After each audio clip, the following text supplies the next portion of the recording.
Mbote bande konabina kati na nkolo eza professeur Jérémy Mboyi piano. Les autres soit leçon il y a harmonie majeure. Donc pour accompagner chanson bien, ils aussi il faut qu'il y ait harmonie majeure. Né en auto travailler harmonie majeure. Après, on a fait ça bisona moi progression. Il y a Nzembo, il y a Saint-Esprit, il y a Sœur Denamoine. Donc harmonie majeure, la biso dans la tonalité à do majeur. Donc pour le simba accord majeur, il y a do majeur et simba mara do. Dans no plus mi plus sol. To finir ensemble et puis si biso do majeur.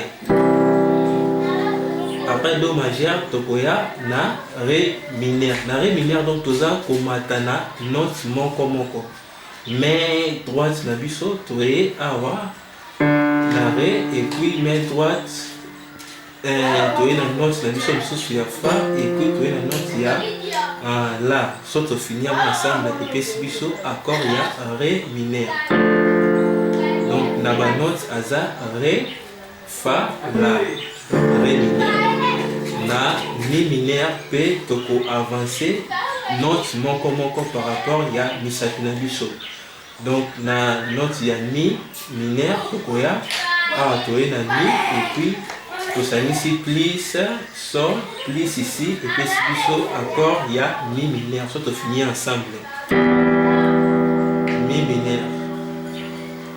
Donc pour que to ya na fa majeur il suffit kaka pour avancer la note moko. Donc fa la do.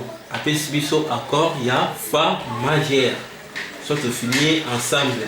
Donc fa majeur.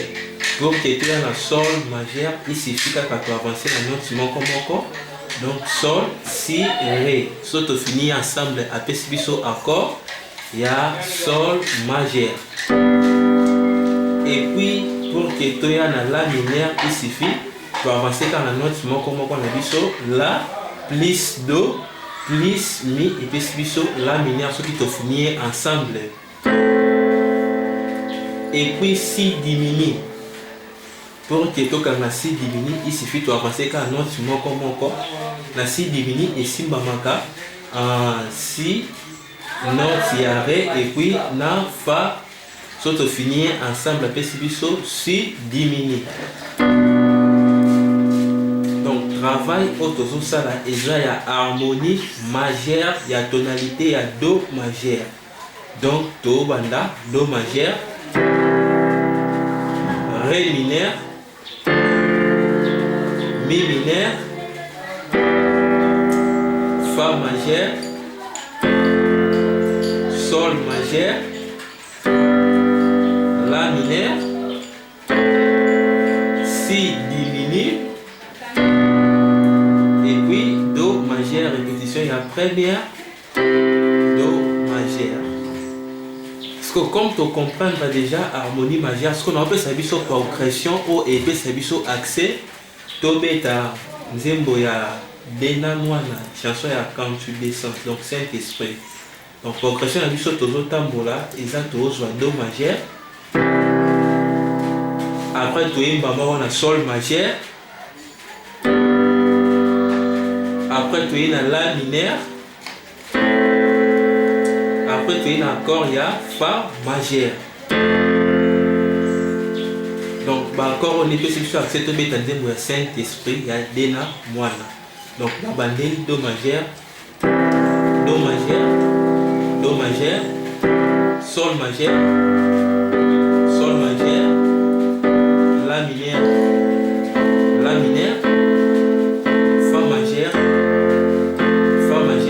accompagné sur do majeur, sol majeur, la mineur, fa majeur, enfin do majeur, des progressions il y a un Saint-Esprit et ça bongo. Donc bon aimer vidéo ceux qui vous s'appellent dans bon partager et puis bon s'arrêter na ko s'abonner parce que awa toza ko apprendre ndenge nini ba piano taka.